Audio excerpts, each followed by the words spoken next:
Ciao a tutti ragazzi, ci eravamo lasciati a Tokyo con la non super veloce ma brillantissima nel misto Corolla GR, ne aveva veramente di più rispetto a tutti gli avversari. Vi avevo anticipato che avrei ripreso la sorella minore, quindi la piccola Yaris GR, ovviamente swappata col 2JZ, riportata a Tokyo per adeguare il setup alla 1.37. E non l'ho fatto ragazzi, mi sono lasciato prendere da un'altra macchina, quella che secondo me è la più bella al mondo ormai da anni. Attenzione, se mi seguite, se siete iscritti al canale sapete che l'auto dei miei sogni è la Nissan GT-R, la R35, ma la più bella al mondo per me non è la Nissan GT-R ma è questa. Signore e signori, ecco a voi la Lamborghini Huracan. Non c'è un'auto più bella al mondo, secondo me. Qui con una livrea molto speciale, ovvero quella della Polizia Stradale Italiana. Ce ne sono due in Italia di questi gioielli e vengono utilizzate soprattutto per il trasporto organi, quindi un servizio di tutto rispetto per le persone che ne hanno veramente bisogno. Noi purtroppo su Gran Turismo possiamo utilizzarla per un motivo molto futile, ovvero fare soldi a Tokyo, ma la livrea che voglio su quest'auto è solo questa, ne sono orgoglioso. Ovviamente quella originale non ha tutte queste appendici aerodinamiche, ma a noi a Tokyo serve deportanza, serve grip perché la pista, insomma, sappiamo che non ne ha poi così tanto. Se guardate le sospensioni di quest'auto vedrete che al posteriore è tantissimo sollevata perché con l'ultima fisica di gioco il sottosterzo è veramente pesante su quest'auto. Nonostante un bilanciamento pesi corretto e comunque limitato per rientrare nei 600 punti di prestazione, sottosterza tantissimo. LSD messo al minimo per evitare sottosterzo, ma ho dovuto comunque andare a creare tantissima differenza tra l'anteriore e il posteriore. Diciamo che adesso è reattiva, ma certo non è delle migliori in ingresso curva e questo è l'unico difetto di quest'auto perché sia in percorrenza sia in uscita curva va da paura. Per chi non piace il sovrasterzo, questa è l'auto perfetta perché non sovrasterza praticamente mai, dovete veramente metterla di traverso per farla partire in sovrasterzo di potenza, altrimenti è un treno sui binari. Tanto che giro dopo giro mi accorgevo di quanto ero lento ogni giro proprio a dare gas in uscita curva. Infatti, in questa unica gara che ho fatto di prova, vedrete proprio quando sono nella fase di uscita curva si riesce a percepire chiaramente quanto prima avrei potuto dare gas, però questo ingresso curva non proprio velocissimo, diciamo tipo la Corolla GR per citare l'ultima auto che ho portato, mi ha spiazzato un po'. Diciamo che verso la fine sono riuscito a capire e comunque se guardate i tempi vedrete che è un orologio svizzero perché sempre in 2.08 basso costante. Avrei potuto fare anche il 7 basso, si farà tranquillamente, basta prendere confidenza e capire come sfruttarla in uscita curva, quindi un'auto da 26 minuti e 30 secondi senza dubbio, quindi velocissima ragazzi, al pari di tante auto swap. Questa invece è tutta originale, ovviamente elaborata, ma il motore è quello suo. Guardate bene in gara come utilizzare il cambio, ovvero in ingresso curva andate a scalare sempre la marcia e i freni sono sbilanciati tutti al posteriore, li ho messi a 4 ma potete arrivare anche a 5, quindi tenete bene il freno in tutta la fase dell'ingresso curva, rilasciatelo progressivamente in percorrenza per poi uscire a tutto gas. Quindi andiamo a vedere che cosa installare in GT Auto, vediamo il setup e guardate appunto la gara, guardate come gestisco l'auto in ingresso curva. Iniziamo sempre dai cerchi in lega, il modello che più vi piace, dimensioni 20 pollici, larghezza del cerchione larga, eccentricità standard, avantreno tipo A, fianchi tipo A, alettone personalizzato alto, le piastre terminali che volete perché non ci sono adesivi se volete scaricare questa livrea, già condivisa in vetrina. Se volete invece adesivi o livree personalizzate scrivetemi su questa mail, tutti i miei lavori li trovate col tag DR46.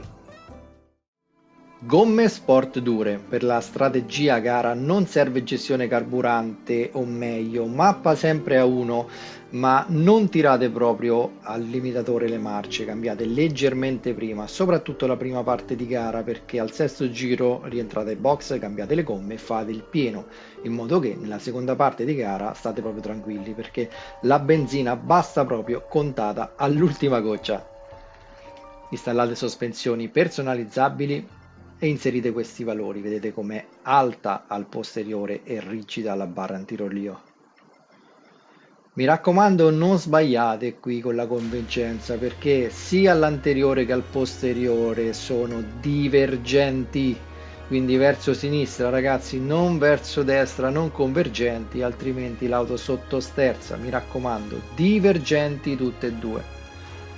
Differenziale personalizzabile, inserite questi valori.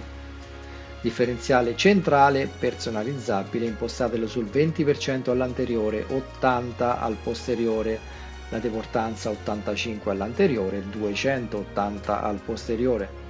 Installate una ECU personalizzabile, impostatela al 74%, installate una zavorra, impostatela a 133 kg, la mettete tutta all'anteriore, meno 50, non serve limitatore di potenza.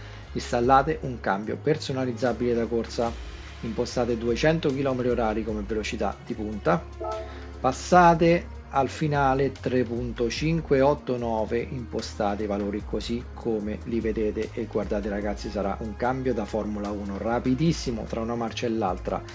La prima è una marcia che dovete utilizzare di norma. Quando il cambio è da 6 marce in su, la prima è quasi una marcia che non si utilizza mai, invece io l'ho fatta una marcia da utilizzare in modo che i rapporti sono molto più corti tra l'uno e l'altro, mi saprete dire. Installate un filtro dell'aria da corsa, marmitta da corsa, collettore di scarico da corsa, sistema frenante da corsa, pastiglie dei freni da corsa. Installate un controller freni, impostatelo a 4 o addirittura a 5 come poi l'ho cambiato nella gara che ho fatto. Frizione e volano da corsa. Per le elaborazioni motore, le nuove bielle pistoni in titanio, in più pistoni ad alta compressione. Aumentate infine la rigidezza della carrozzeria.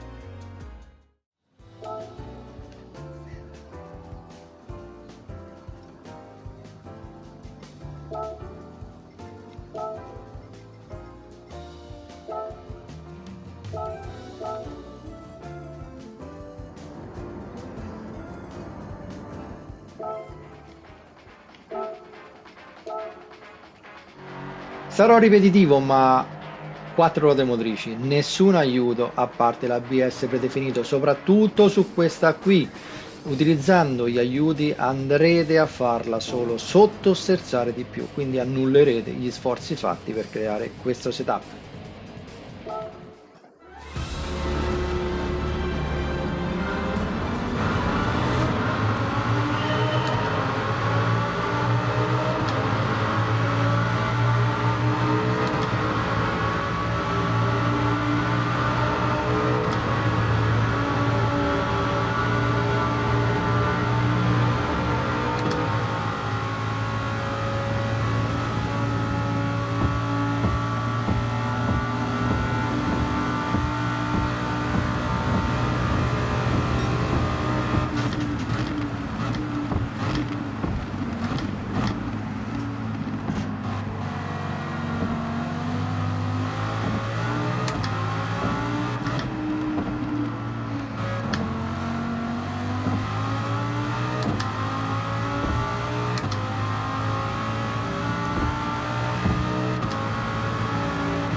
E a bordo dell'auto più bella del mondo io vi auguro buon divertimento, vi ringrazio come sempre di avermi seguito, se questo video vi è piaciuto lasciate un like e condividetelo, ma soprattutto iscrivetevi al canale.